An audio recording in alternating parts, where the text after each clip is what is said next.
Why is this parasite here? Get the hell out! The words hit me like a slap across the face.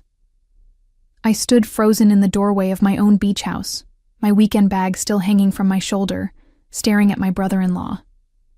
His face was twisted with contempt, his finger pointing at me like I was some unwanted intruder. Behind him, I could see his parents, his 2 brothers, and what looked like extended family sprawled across my furniture, drinking from my glasses, their shoes kicked off on my white carpet. My name is Claire, and I'm 32 years old. I work as a marine biologist in Charleston, South Carolina, where I've spent the last decade building a career I'm proud of. The beach house where I was currently being screamed at wasn't just any property. It was mine. I'd bought it 3 years ago with money I'd saved and invested carefully, a reward for years of grueling work and sacrifice. It sat right on the coast near Myrtle Beach, a 2-hour drive from Charleston, and it was my sanctuary. But looking at my brother-in-law's furious face, you'd think I was the one trespassing. "Excuse me?" I managed to say, my voice steady despite the rage building in my chest. "You heard me," he snapped. His name was Kevin, and he'd been married to my older sister Jennifer for 5 years. "We're having a family gathering here. Nobody invited you." I blinked, trying to process what was happening. "Kevin, this is my house. I own it." "Yeah, well, Jennifer said we could use it this weekend," he shot back, his arms crossed over his chest. "So unless you want to ruin everyone's good time, you should leave." I looked past him, searching for my sister. She was standing by the kitchen island, her eyes glued to her phone, refusing to meet my gaze. She knew. She absolutely knew I was planning to come here this weekend because I'd mentioned it to her just 2 days ago during our mother's birthday dinner.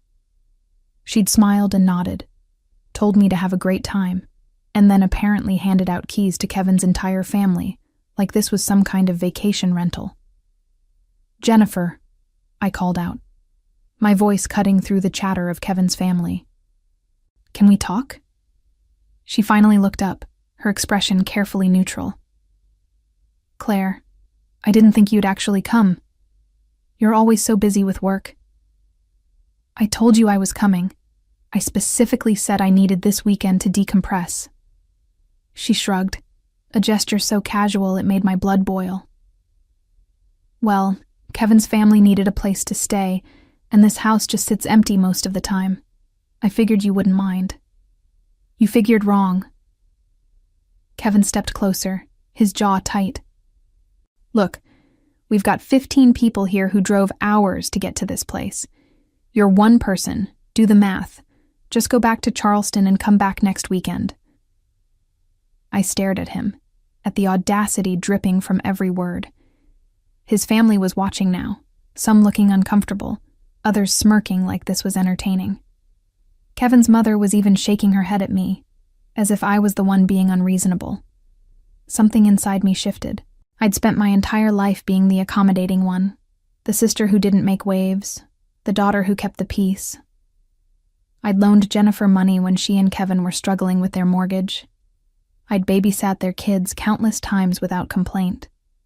I'd even helped Kevin's brother move last summer, spending an entire Saturday hauling boxes in 100-degree heat. And this was how they repaid me. I smiled. It wasn't a warm smile. It was the kind of smile that comes when you realize you're done playing nice. "Sure," I said calmly. "I'm leaving." Kevin looked surprised, like he'd expected more of a fight. Good. Finally, some sense. I turned toward the door, then paused. "Just so we're clear, Kevin, you're saying you want me to leave my own property?"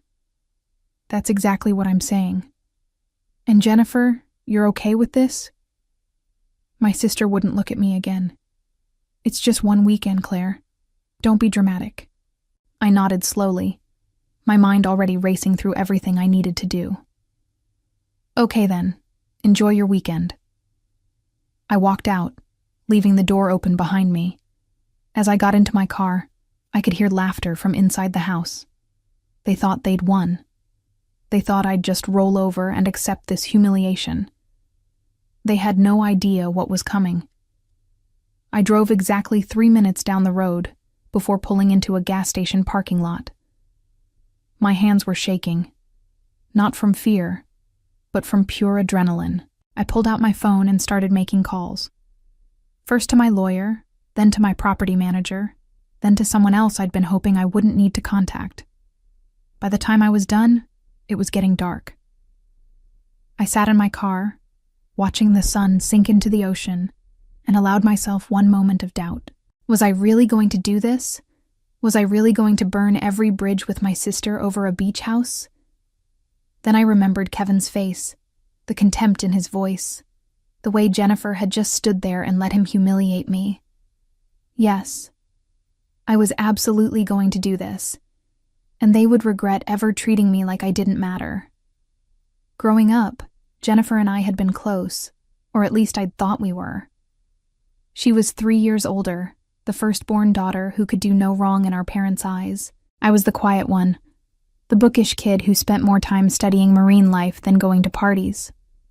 Our parents loved us both, but Jennifer always seemed to shine brighter, to take up more space in every room. I didn't resent it. Not really. I'd carved out my own path, and I was proud of what I'd accomplished. After getting my doctorate in marine biology, I'd landed a position at the South Carolina Aquarium, where I focused on sea turtle conservation. The work was meaningful, the pay was decent, and I'd managed to save enough to buy the beach house outright when a foreclosure opportunity came up 3 years ago. The house had needed work. Lots of it. I'd spent every weekend for 6 months renovating it, painting walls, replacing fixtures, and turning it from a neglected property into something beautiful. Jennifer had visited exactly once during that time, looked around for 10 minutes, and said it was cute. That was it. No offer to help. No recognition of the effort I'd put in.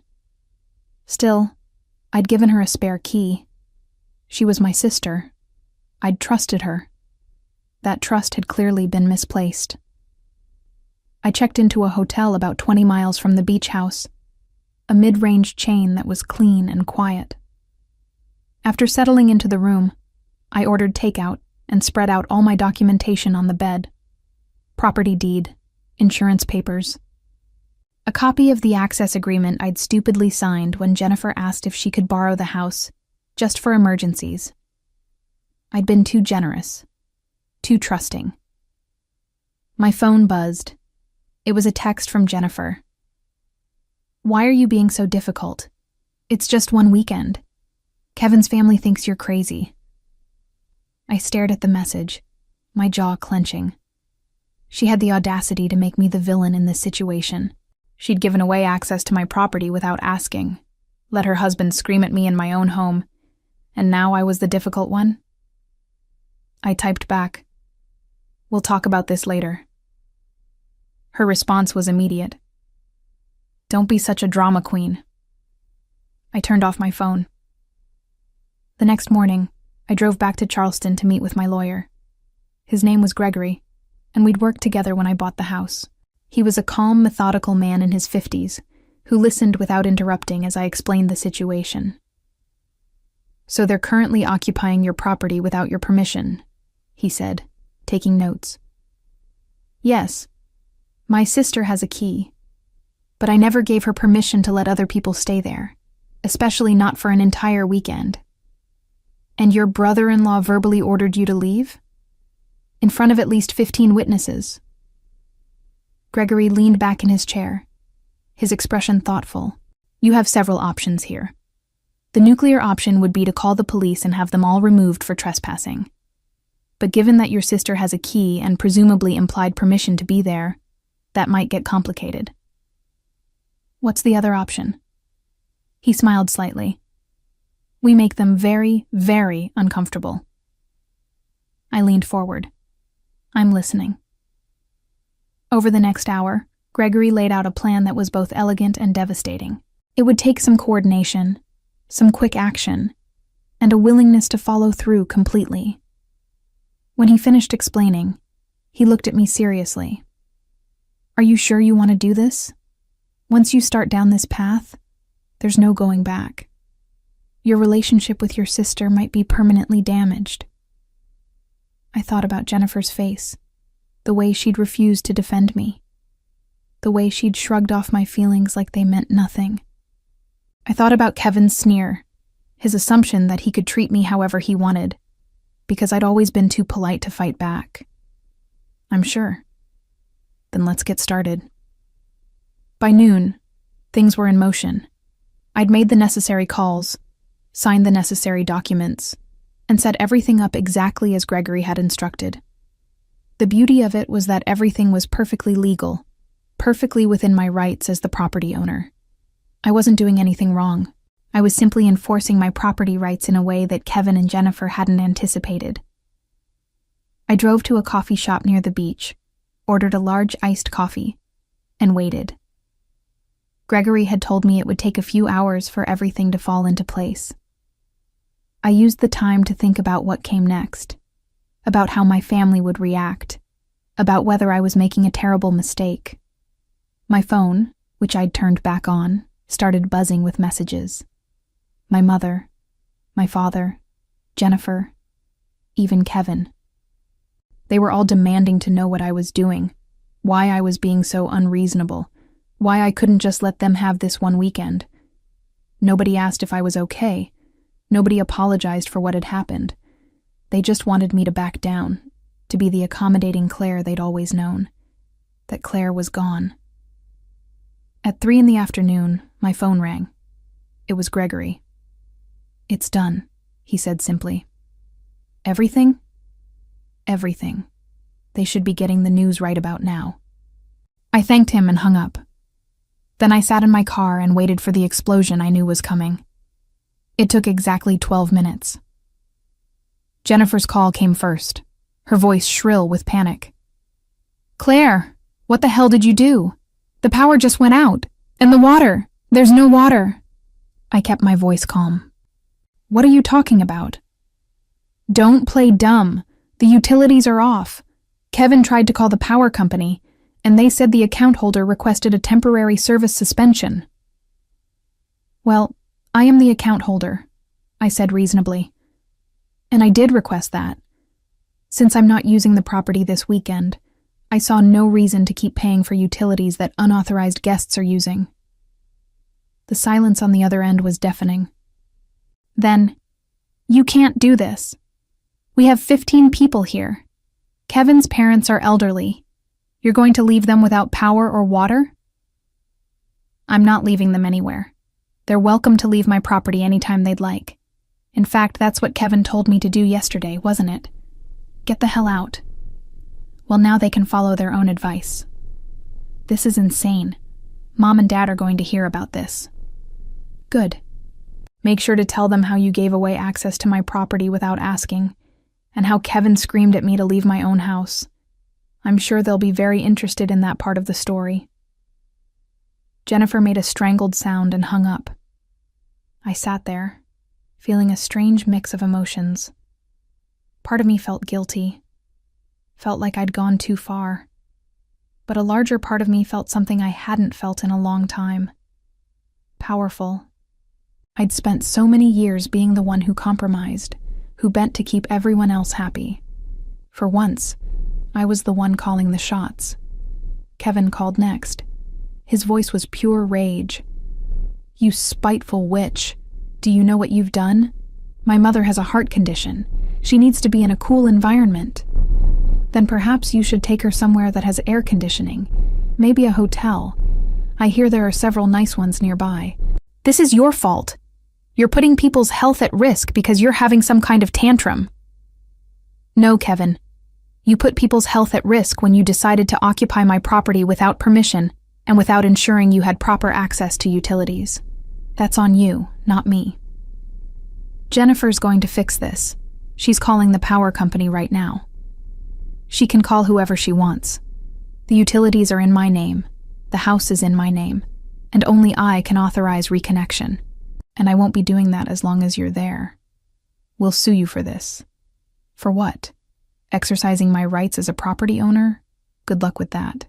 But while we're discussing legal matters, you should know that I've filed a formal trespass notice with the county sheriff. You have until 6 this evening to vacate the property. After that, anyone remaining will be removed by law enforcement." He started to sputter, but I hung up. My parents called together, on speakerphone. I could hear the disappointment in my mother's voice.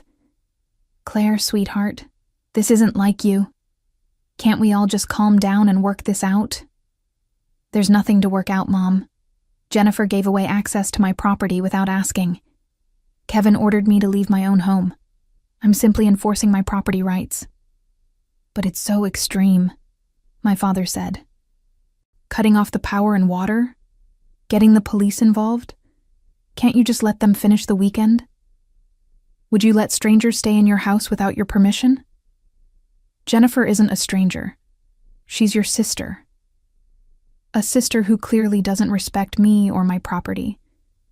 She had a chance to apologize, to make this right, and instead she called me dramatic. So no, Dad, I'm not backing down." My mother's voice turned pleading. "What about family? What about keeping the peace? What about me? What about the fact that I've been nothing but generous to Jennifer and Kevin, and this is how they treat me? When does someone stand up for me?" Neither of them had an answer for that. At 5:30, I drove back to the beach house. I parked down the street where I could see the driveway but wasn't immediately visible. Cars were loading up, people carrying bags and looking distinctly unhappy. Kevin's father was red-faced and gesturing wildly while talking on his phone. Kevin himself was hauling a cooler to his truck, his expression murderous. Jennifer stood on the porch, her arms wrapped around herself, looking smaller than I'd ever seen her.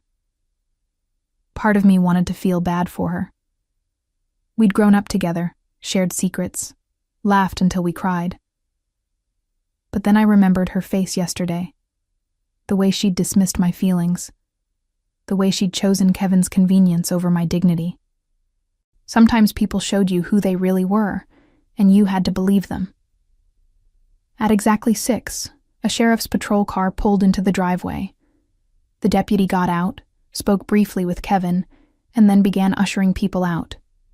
There was no drama, no arrests, just a firm insistence that everyone needed to leave immediately. I watched as the last car pulled away, Jennifer in the passenger seat of Kevin's truck, not looking back. The deputy saw my car and walked over. "You the property owner?" "Yes, sir." "They're all gone. You'll want to check the property for any damage, maybe change the locks." "Thank you, I will." He nodded and drove away. I sat there for another 10 minutes, letting the reality sink in. I'd done it. I'd actually gone through with it. My family was furious, my sister probably hated me, and I'd burned bridges I could never rebuild. But as I pulled into my own driveway, as I unlocked my own door and stepped into my own house, I felt something unexpected. Relief. For the first time in years, I'd stood up for myself, and it felt damn good. The house was a disaster. I walked through slowly, documenting everything with my phone camera. Red wine stains on the white living room carpet. Cigarette burns on the deck railing, even though I had a clear no-smoking policy. The kitchen was a wreck of dirty dishes, empty beer bottles, and what looked like someone's failed attempt at cooking shrimp, the shells scattered across my granite countertops. But it was the upstairs that made my blood boil. Someone had been in my bedroom, in my private space. The bed was unmade, sheets that I'd carefully washed and pressed now twisted and stained. My closet door hung open, and I could see that someone had gone through my things. A jewelry box I kept on my dresser was open, and I immediately checked for my grandmother's pearl necklace. It was gone. I stood there, staring at the empty velvet space where it should have been, and felt something crack inside me. That necklace was the only thing I had left from my grandmother, the woman who'd actually understood me, who'd encouraged my love of science when everyone else thought it was weird. She'd given it to me on her deathbed, pressed it into my hand and told me to stay curious, stay strong. And now it was gone. I called Jennifer immediately. She answered on the fourth ring, her voice wary. What now, Claire? My grandmother's pearl necklace is missing. Someone stole it. That's ridiculous. Nobody stole anything. It was in my jewelry box yesterday, and now it's gone. Who was in my bedroom? I don't know. Maybe you misplaced it. My laugh was bitter. Right, I misplaced a necklace that never leaves my dresser. Jennifer, I'm filing a police report. You wouldn't dare. Watch me. Either that necklace reappears by tomorrow morning, or I'm pressing charges against everyone who was in this house. I have names. I have photos. I will make this as public and as ugly as necessary. She was quiet for a moment. Then, you've changed, Claire. You used to be nice. No, Jennifer. I used to be a doormat. There's a difference. I hung up and immediately called the non-emergency police line. An officer arrived within the hour. A woman named Deputy Walsh, who took my statement and photographed the damage. She was professional, sympathetic, and when I mentioned the missing necklace, her expression hardened. Do you have photos of it? Insurance documentation? I have both, and I have a list of everyone who was in the house. Good. We'll need all of that. I'll be honest with you, though. Proving who specifically took it will be difficult unless someone confesses or we find it in their possession. I understand. After she left, I spent 3 hours cleaning, scrubbing wine stains, washing sheets, disinfecting surfaces that strangers had touched. With every swipe of the sponge, my anger grew. This wasn't just about a weekend anymore. This was about disrespect so profound that it felt personal, calculated. My phone buzzed constantly. Jennifer. Kevin. My mother. Even Kevin's mother apparently had gotten my number and left a voicemail about how I'd ruined their family gathering and should be ashamed of myself. I listened to each message once, then deleted them. Around midnight, as I was finally finishing up, my phone rang with an unknown number. I almost didn't answer, but something made me pick up. Claire, it's Melissa. Melissa, Kevin's younger sister. We'd actually gotten along during the few times we'd met, though I hadn't seen her in over a year. Melissa, hi. Look, I heard about what happened this weekend, and I just wanted to say, I'm sorry. What Kevin did was completely out of line. I sank onto the couch, suddenly exhausted. Thank you. That means a lot. He's always been like this, you know, entitled. My parents spoiled him rotten, and Jennifer just enables it. I wasn't at the beach house, thank God, but my mom called me ranting about you. And when I actually got the full story, I was disgusted. Did you know about the necklace? She paused. What necklace? I explained about my grandmother's pearls. Melissa swore softly. Claire, I hate to tell you this, but Kevin's been having money problems. Bad ones. He made some investments that went south, and he's been scrambling to cover losses. Jennifer doesn't even know how bad it is. My stomach dropped. You think he took it? I don't know, but he's desperate enough that I wouldn't put it past him. He's been trying to borrow money from everyone in the family. After we hung up, I sat in the dark, processing this information. Kevin was broke. That explained why Jennifer had been pushing me to lend them money again last month, a request I'd declined after never being paid back from the previous loan. It explained why they'd been so eager to use my beach house instead of renting their own place. But stealing from me? That was a line I'd never imagined they'd cross. The next morning, I woke up to 17 missed calls and twice as many text messages. Most were from family members demanding I drop the police report, saying I was tearing the family apart, that I needed to forgive and forget. Not one person apologized for what had been done to me. I was drinking coffee on the deck, watching the sunrise over the ocean, when a car pulled into the driveway. Jennifer. She got out slowly, looking like she hadn't slept. We need to talk, she called up to me. I didn't move. So talk. She climbed the deck stairs, and I could see she'd been crying. Her eyes were red and puffy, her hair pulled back in a messy ponytail. This was the sister I'd grown up with, the one I'd shared a room with until I left for college, the one who'd braided my hair and taught me how to apply eyeliner, the one who'd thrown all of that away for her husband's convenience. "I'm sorry," she said, the words sounding forced. "I should have asked before giving Kevin the keys. I should have stood up for you when he told you to leave." "Yes, you should have. But Claire, you've taken this too far. The police? Really? You're going to destroy Kevin over a necklace? A necklace that belonged to our grandmother. That was all I had left of her. It's just jewelry. It can be replaced." "No, Jennifer, it can't. And the fact that you don't understand that tells me everything I need to know about where we stand." She stepped closer, her expression shifting to something harder. "If you pursue this, if you press charges, Kevin could lose his job. He works for the city. A theft charge would ruin him. Then he shouldn't have stolen from me. You don't even know if he took it. It could have been anyone. Then tell him to prove his innocence. Let him turn out his pockets, his car, his house. If he has nothing to hide, he should have no problem with that." Jennifer's face flushed. "You're being unreasonable." "I'm being unreasonable? I'm not the one who stole. I'm not the one who violated someone's trust and home. That was your husband, Jennifer. That was you, by enabling him." "Fine," she spat. "Fine.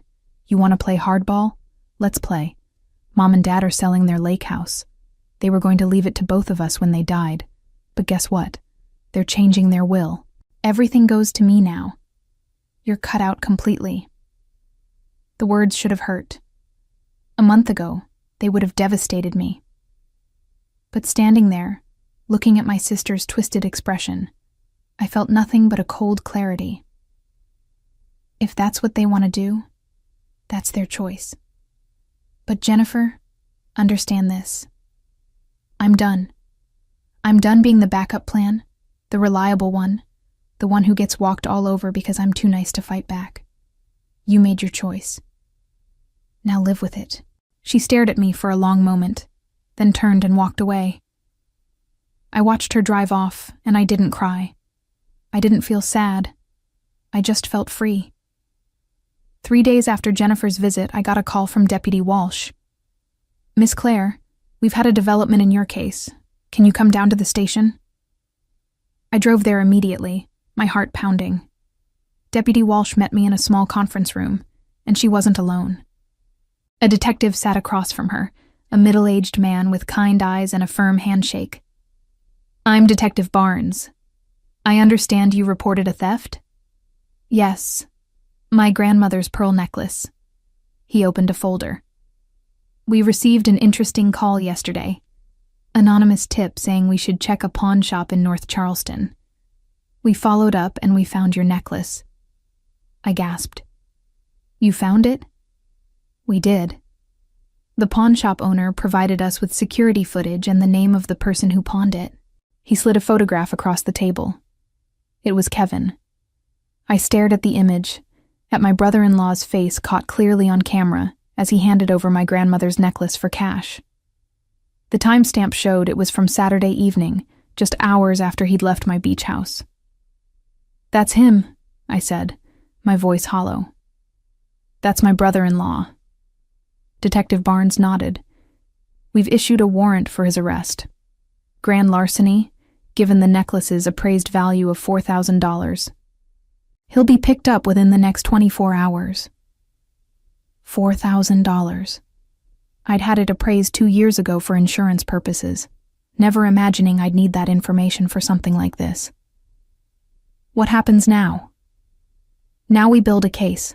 The pawn shop footage is strong evidence, and we have your testimony about who had access to the property. If he doesn't have a solid explanation for how he came to possess your necklace, this will likely go to trial." I left the station feeling numb. This was really happening. Kevin was going to be arrested. My family was going to implode. And somehow, I'd become the villain in all of this. the one who couldn't just let things go. My phone rang before I even made it back to my car. My mother, her voice shaking. "Claire, what have you done?" "Hello to you too, Mom." "The police just called Jennifer. They're arresting Kevin. They said you pressed charges. How could you do this to your own family?" I got in my car, closed the door, and took a deep breath. "Mom, Kevin stole from me. He took something irreplaceable and pawned it for cash. What did you expect me to do?" "Let it go. Family is more important than things." "Is it?" Because from where I'm standing, Kevin didn't think family was important when he was stealing from me. Jennifer didn't think family was important when she gave away my house without asking. And you don't think family is important enough to even ask if I'm okay, if I'm hurt by all of this. Of course you're hurt, but you're making it worse. Kevin has 2 children. You're going to put their father in jail. No, Mom.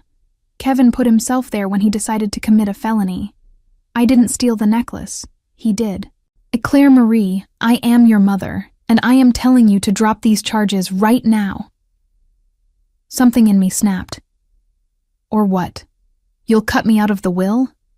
Jennifer already told me you're doing that anyway. You'll stop talking to me? Fine. Do it. Because I'm done pretending that being family means I have to accept being treated like garbage. You're making a mistake. Maybe, but it's my mistake to make. I hung up, and this time I blocked her number. Then I blocked Jennifer's. Then Kevin's. One by one, I went through my contacts and blocked every family member who'd sent me hateful messages over the past few days. The silence that followed was deafening. That evening, I was back at the beach house, sitting on the deck with a glass of wine, when I heard footsteps on the stairs. I tensed, reaching for my phone to call 911 if needed. But it was just Melissa. "I'm sorry for just showing up," she said. I tried calling, but it went straight to voicemail. "I've been blocking a lot of numbers lately." She gave me a sad smile. "I can imagine. Can I sit?" I gestured to the chair next to me, and she sank into it with a sigh. "Kevin was arrested this morning. Jennifer is losing her mind. My parents are furious, and the entire family has basically declared you enemy number 1. I figured as much. For what it's worth, I think you did the right thing. Kevin's always gotten away with everything because people are afraid of upsetting him. It's about time someone held him accountable. That seems to be a minority opinion. Only among people who benefit from Kevin's bad behavior. The rest of us have been waiting for something like this." She paused. "Claire, there's something you should know. Kevin's in deeper trouble than just the necklace." I looked at her. "What do you mean?" "When he got arrested, Jennifer went through his office. She found documents, bank statements, emails. Kevin's been embezzling from his job. Not a lot at once, but over the past 2 years, he's taken almost $50,000. I felt my jaw drop. 50,000. He was covering it up by manipulating expense reports and vendor payments. But now that he's been arrested, his employer is doing an audit. They're going to find everything. Does Jennifer know? She knows. And she's trying to decide whether to divorce him or stand by him. My parents are pressuring her to stay, to support her husband through this difficult time. But Claire, I think she's finally seeing him for what he is." We sat in silence for a moment, watching the waves roll in. The sun was setting, painting the sky in shades of orange and pink. "What's going to happen to him?" I asked. "Prison, probably. Between the theft from you and the embezzlement, he's looking at serious time. His lawyer is talking about a plea deal, but it's not looking good. And his kids? Jennifer's moving back in with our parents. The house is going into foreclosure. Kevin never told her how bad their finances were. She thought they were fine, but it turns out they're drowning in debt. I should have felt vindicated. I should have felt like justice was being served. Instead, I just felt tired. This whole situation had spiraled so far beyond a stolen weekend at a beach house. Lives were being destroyed, families were fracturing, and I was at the center of it all. "Do you think I did the wrong thing?" I asked Melissa. She looked at me, her expression serious. "No, I think you did the only thing you could do. Kevin needed to face consequences. If it hadn't been you, it would have been someone else eventually. Better it happened now before he stole even more, before he hurt even more people. My parents hate me. They'll get over it. Or they won't. But Claire, you can't set yourself on fire to keep other people warm. You deserve respect. You deserve to be treated like your feelings matter. I don't feel like I won anything. Maybe you didn't win, but you didn't lose either. You stood up for yourself. That's worth something." The next few weeks passed in a blur of legal proceedings and family drama that I deliberately kept myself distant from.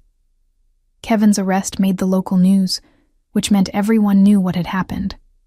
The marine biology community in Charleston is small, and I found myself fielding questions from colleagues and dealing with awkward conversations in the break room. "I heard your brother-in-law got arrested," my research partner said one morning, trying to sound casual. "He did. That must be hard." "It is what it is." I kept my head down and focused on my work.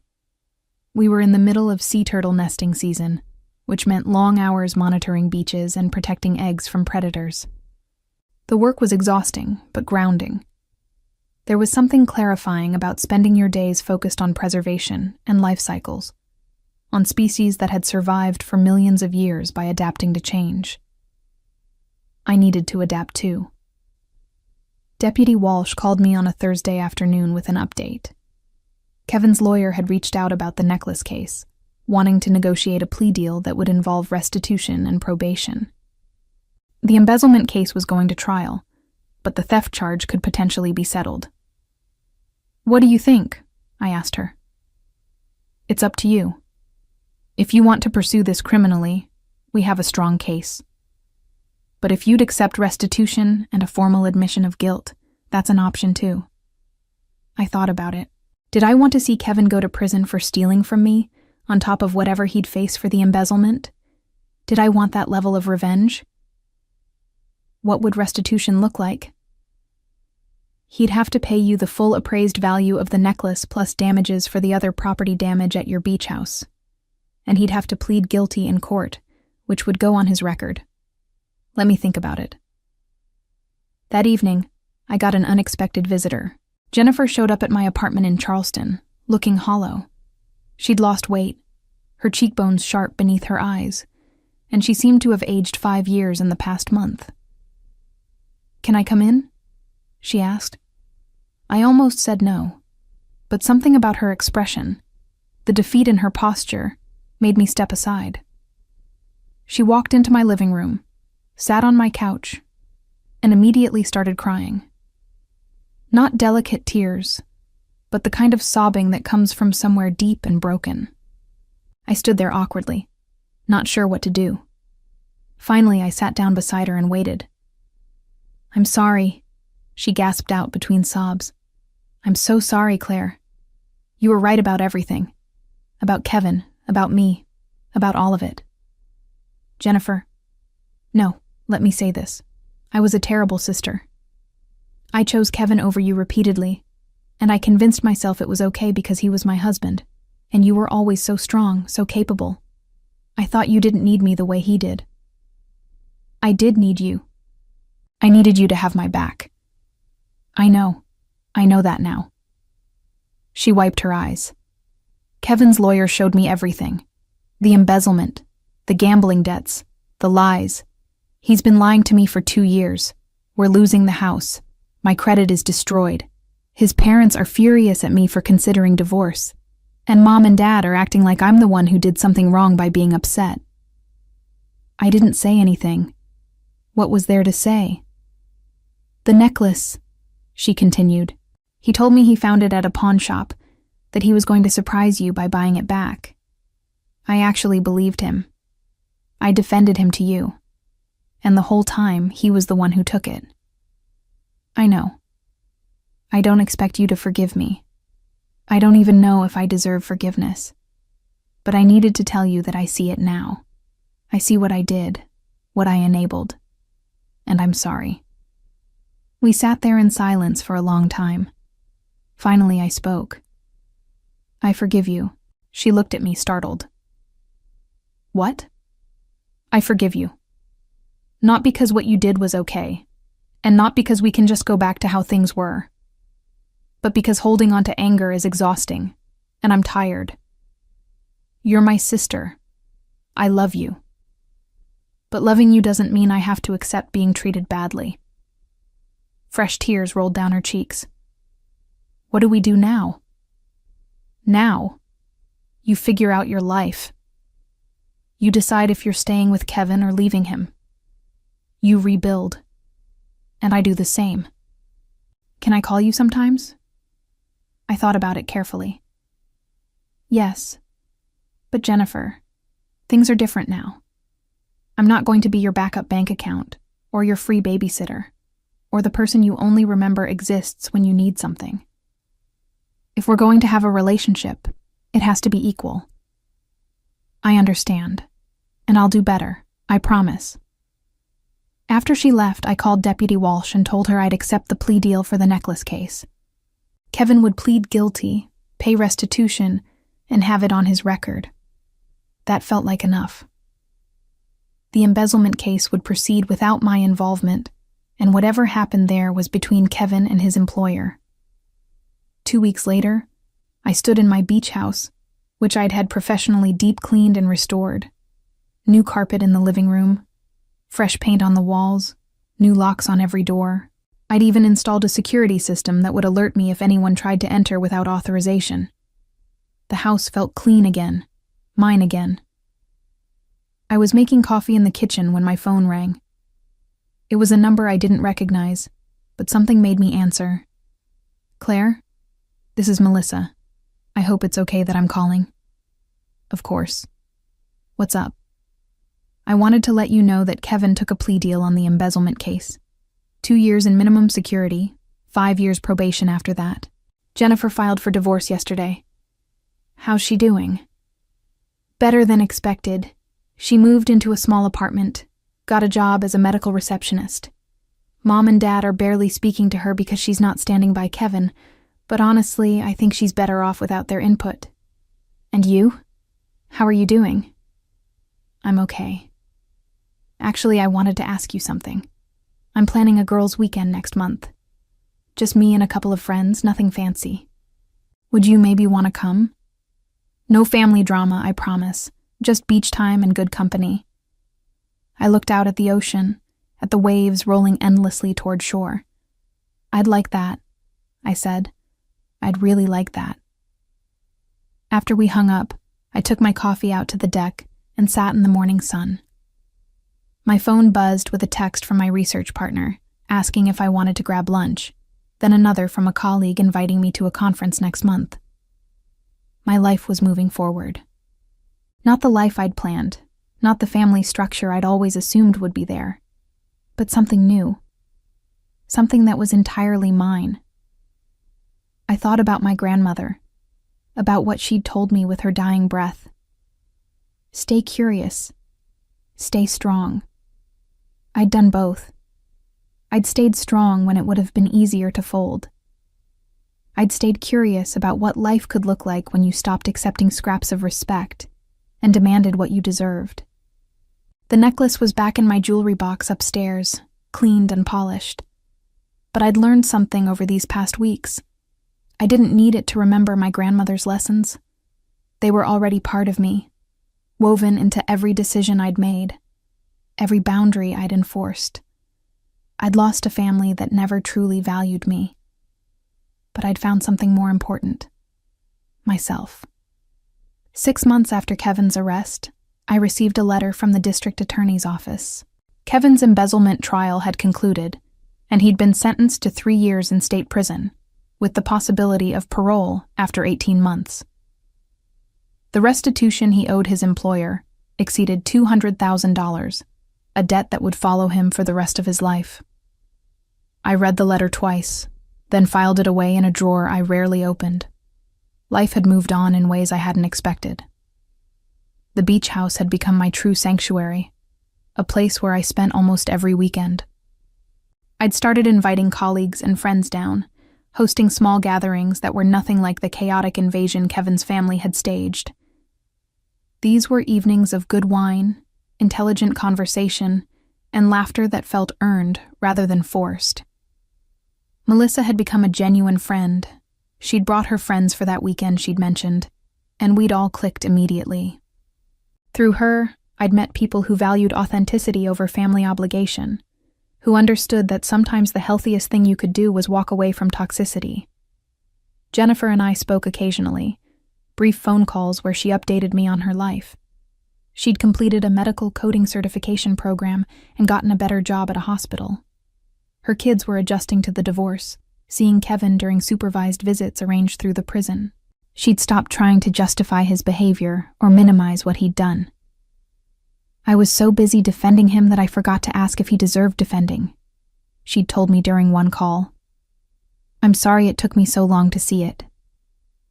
Our parents had eventually reached out, awkward phone calls where they danced around apologies without actually making any. I'd listened politely and kept the conversation short. Forgiveness was one thing. Forgetting was another entirely. But it was a Tuesday afternoon in October when everything came full circle. I was at the aquarium, giving a presentation to a group of marine biology students, when my phone buzzed with a call from an unknown number. I ignored it, focusing on explaining sea turtle migration patterns. The call came again during my lunch break. Hello? Claire? This is Attorney Hoffman. I represent Kevin in his criminal cases. I'm calling because he's requested to speak with you. I almost hung up. Why would I want to speak to him? He says he has information you need to hear, about the weekend at your beach house. He says there's more to the story than what came out in court. There's nothing he could tell me that I need to know. He specifically mentioned your parents and Jennifer. He says they were more involved than you realize. That gave me pause. Involved in what? He wouldn't tell me details. He insists on speaking to you directly. You're under no obligation, of course, but I promised I'd pass along his request. I thought about it for a long moment. If I agree to this, it's by phone only. I'm not visiting him in prison. Understood. I can arrange a monitored call through the facility. When would work for you? We scheduled it for the following week. The call came through on Friday evening. I was at the beach house, sitting on the deck with a glass of wine, watching the sunset. The prison operator connected us, and then Kevin's voice came through, hollow and tired. Claire, thank you for taking my call. I'm here. Talk. He was quiet for a moment.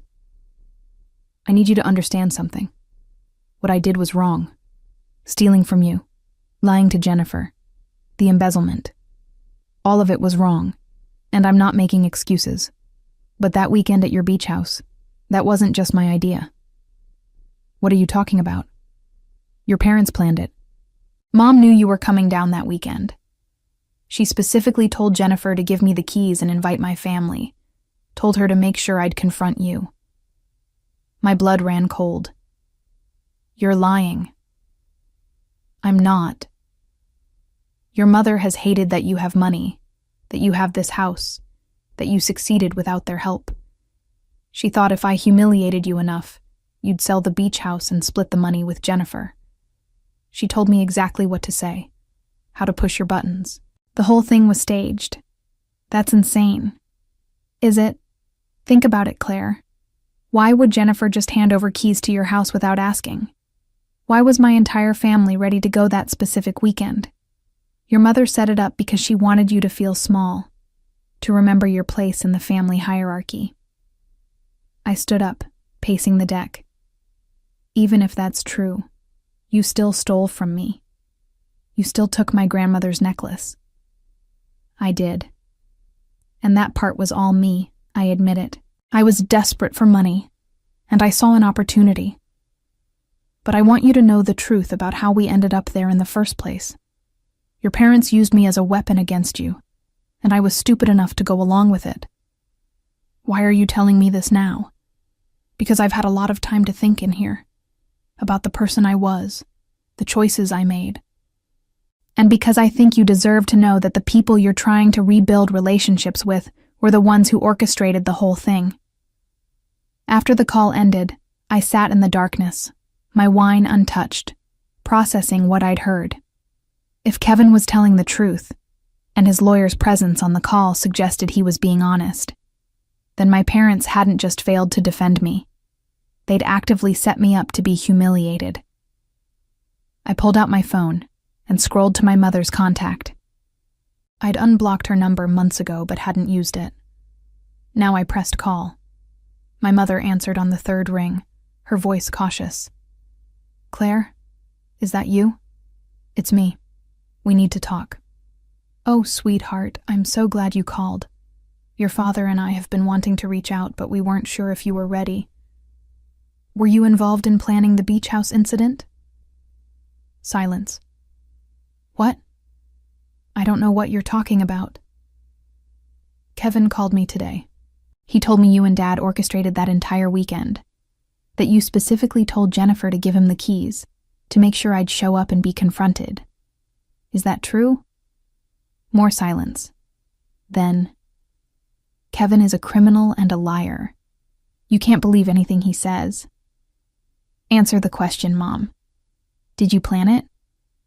"I may have suggested to Jennifer that the house was sitting empty and Kevin's family needed a place to stay.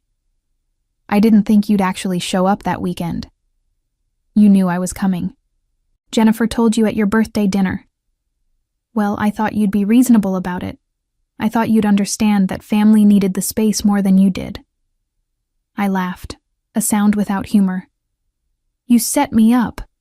You wanted Kevin to embarrass me, to make me feel small enough that I'd do whatever you asked. That's not... Claire, you have to understand. We were worried about you. You've been so distant, so focused on your career. We thought maybe if you saw how much family meant, how much Jennifer and her family needed support. You thought you'd manipulate me into giving up my property. That's what this was about. It's just a beach house, Claire. Jennifer has children. She has actual needs. You're single, you don't have kids, you don't need... Don't need what? Respect, boundaries, my own property that I worked hard to afford? You're being dramatic." "No, Mom, I'm being clear. You used me. You've always used me. I was the responsible one, the one who had her act together, so you took me for granted while you fawned over Jennifer and her mess of a life. And when I finally stood up for myself, you punished me for it. We did no such thing. We simply prioritized Jennifer's needs during a difficult time. By humiliating me, by stealing from me. Kevin stole from you. That had nothing to do with us. But you created the situation that made it possible. You opened the door, Mom. You put me in a position where I was vulnerable and alone in my own house, surrounded by people who'd been told I was the problem. Do you have any idea how that felt? I think you're overreacting. I'm done." "What?" "I'm done with this conversation, done with your excuses, done with your version of family where I'm only valuable when I'm useful to you. Jennifer is trying to build a real relationship with me, one based on honesty and mutual respect. But you can't even admit what you did. Claire Marie, you don't mean that." "I absolutely do. Don't call me again. Don't show up at my house. We're done."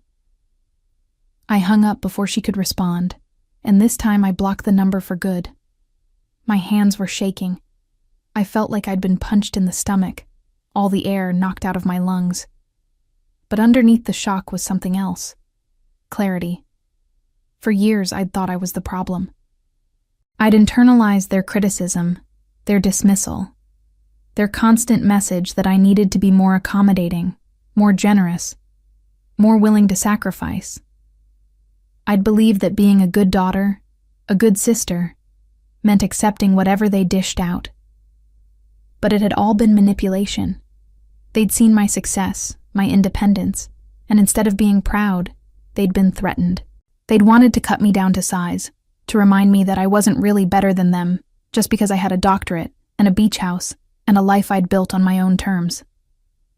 Well, I'd reminded them instead. I'd shown them that respect wasn't negotiable, that family was a privilege, not a right, and that I was perfectly capable of walking away from people who hurt me. The next morning, I drove to Jennifer's apartment. She answered the door in yoga pants and an oversized sweatshirt, looking surprised to see me. "Claire, is everything okay? Can I come in?" We sat at her small kitchen table, and I told her everything Kevin had said. Her face went through a series of emotions: shock, denial, and finally a resigned sadness. "I suspected," she admitted quietly. "Mom pushed so hard for me to use your house that weekend. She kept saying you wouldn't mind, that you owed us after all the years of support. I knew it was wrong, but I went along with it because it was easier than arguing. She used both of us." "I know. I see that now." Jennifer looked at me with red-rimmed eyes. "I called her last night after you did. She tried to convince me you were being dramatic, but I didn't let her. I told her what she did was unforgivable, that she damaged both her daughters by playing us against each other. She cried and said I was choosing you over her. And what did you say?" "I said I was choosing honesty over manipulation." Then I hung up. We sat in silence for a moment. Then Jennifer reached across the table and took my hand. "I'm sorry I wasn't the sister you deserved. I'm sorry I let them use me as a weapon against you. I'm sorry too, for all of it. Can we start over?" I squeezed her hand. "We're already starting." A year after that phone call with Kevin, my life looked nothing like I'd imagined it would. The beach house had become something of a hub for my extended friend group. I'd hosted Melissa's birthday party there, several research team retreats, and even a small wedding for one of my colleagues. The property that my parents had seen as something to exploit had become a symbol of the life I'd built, one based on genuine connections rather than obligatory family ties. Jennifer had thrived in ways that surprised both of us. She'd been promoted twice at the hospital, moved into a better apartment, and started dating a kind man who worked as a physical therapist. Her kids were happy, well-adjusted, and on the rare occasions I saw them, they called me Aunt Claire with genuine affection. Kevin had been released on parole after serving 16 months. I'd heard through Melissa that he was working at a warehouse, living in a halfway house, and sending Jennifer his meager child support payments on time. He'd written me a letter apologizing again, which I'd read once and then filed away. I didn't hate him anymore. I just didn't think about him at all. My parents had tried reaching out several times through relatives, always with the same message. I was being stubborn. I needed to forgive and move on. Couldn't I see I was tearing the family apart? Each time I sent back the same response through whoever had contacted me. I'd moved on just fine, and if the family was falling apart, perhaps they should examine why that was. The lake house they'd threatened to cut me out of? They'd sold it 6 months ago to cover debts I'd never known they had. Apparently, they'd been living beyond their means for years, keeping up appearances while secretly drowning. Without my financial safety net, the emergency loans I'd always provided, the gifts I'd given, they'd finally hit bottom. I felt no satisfaction in their struggles, just a quiet acknowledgement that everyone's choices had consequences, including mine. It was a Saturday in November when I got the call that changed everything. I was at the beach house with Melissa and 3 other friends, preparing for a small Thanksgiving gathering we'd planned. "Claire, it's Jennifer. Dad had a heart attack. He's at Charleston Memorial." I went alone, telling my friends to continue with dinner preparations. The hospital was bright and sterile, and I found Jennifer in the cardiac unit waiting room, looking exhausted. "How is he?" "Stable. They did emergency surgery. He's going to be okay, but Claire, He's asking for you." "Where's Mom?" "In with him now. She doesn't know I called you." I sat down next to my sister. "I don't know if I can do this. I'm not asking you to forgive him or pretend everything's fine. But he almost died tonight and he's scared. Whatever he did, whatever Mom did, he's still our father." I thought about that. About the man who'd taught me to ride a bike, who'd been so proud when I got into college, who'd slowly transformed into someone I didn't recognize as he'd aged. Where had that transformation started?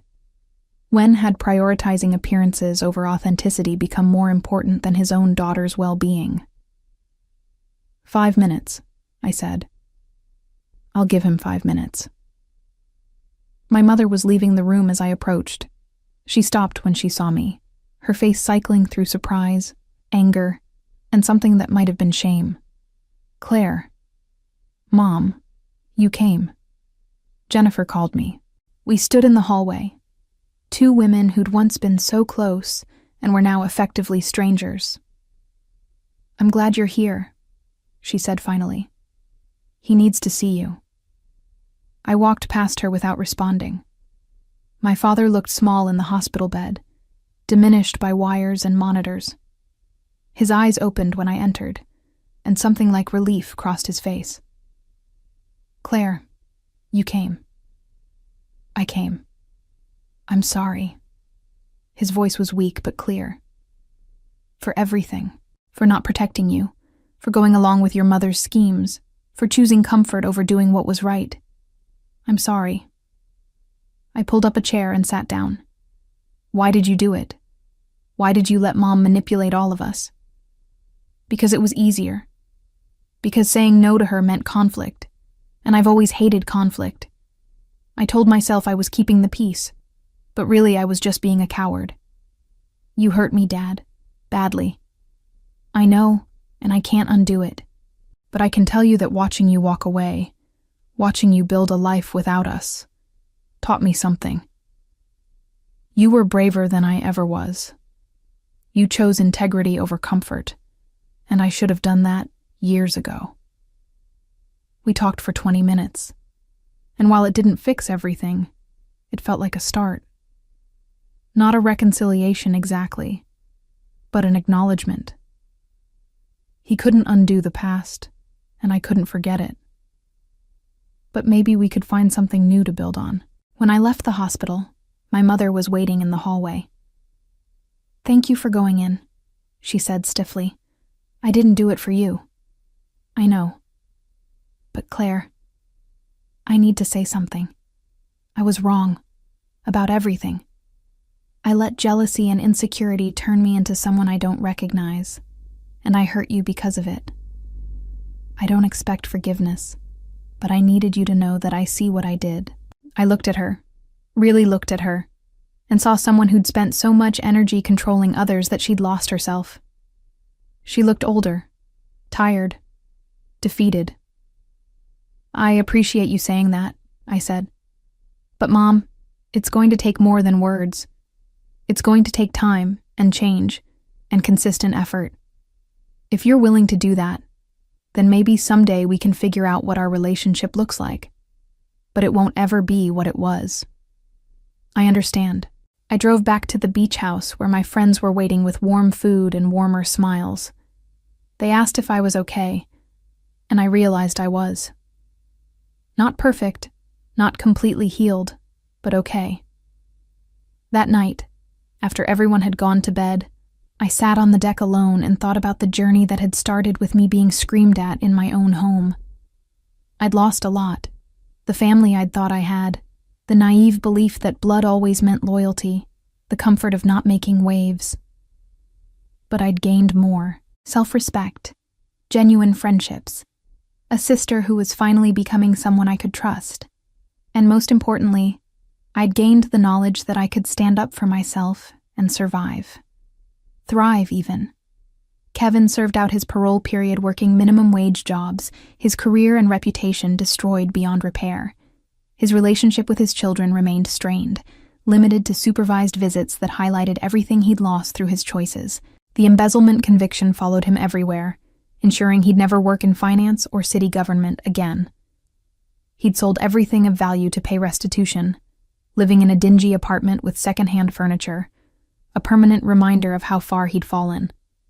My parents eventually downsized to a small condo, their retirement dreams shattered by debt and the loss of both daughters' support. They attended therapy at Jennifer's insistence, slowly beginning to understand the toxicity they'd created, though the easy relationship they'd once taken for granted was gone forever. As for me, I learned that sometimes the strongest revenge isn't about destruction. It's about building something beautiful in the ruins they tried to create. I'd set out to teach Kevin a lesson about respect and boundaries, but in the end, I'd learned the greatest lesson myself. That my worth wasn't determined by how I was treated, but by how I chose to respond. Looking back at that moment when Kevin had screamed at me to leave my own home, I could see it for what it really was. Not an ending, but a beginning. The beginning of a life where I finally put myself first.